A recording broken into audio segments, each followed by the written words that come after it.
কমলে ফুল তুলসী আদি অর্পণ করব, কিন্তু এখনো দুর্লভ জন্ম পেয়ে আমরা কি করতেছি, যে সংসার ভোগ বাসনায় আমরা যাওয়া আসা অসাধ করতেছি, যে হরি ভজন করতে এসেছি সেই ভজন আমরা ভুলে যাচ্ছি।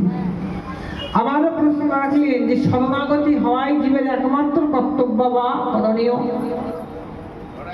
দেখো, শরণাগতি জনকে রক্ষা সকলেই করে। যে আমরা যেমন দেখো যে পূর্ব বাংলার লোক যারা যে ৭১-এর গন্ডগোলে যারা চলে আসছো, বর্তমান ভারত সরকার যে তিনি ছিলেন অতীতে ইন্দিরা গান্ধীর আমলে, সকলকে তো আশ্রয় দিল, কাউকে তারাই না। তন্ত্র বলেন যে শরণাগতি ভক্তিটা হলো জীবের উত্তম।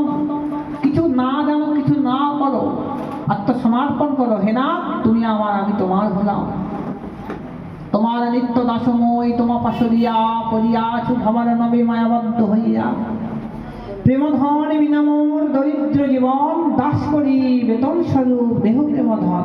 হে না আমি আর কিছু চাই না, আমাকে কৃপা করে তুমি তোমার দাস দাসী করে তোমার চরণ সেবায় রাখো।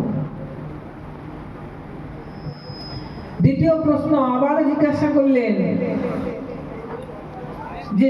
করলেন, কি যে যিনি সর্বকারণ আত্মা, ভগবান সর্বপ্রকাশ, সর্বভূতে অনুভব, তিনি ভক্তগণের মধ্যে সর্বশ্রেষ্ঠ, যিনি ভগবানের প্রতি প্রেম, ভক্তগণের সহিত মিত্রতা এবং ভক্তগণের প্রতি কৃপা দৃষ্টি আদি ইত্যাদি রাখবেন।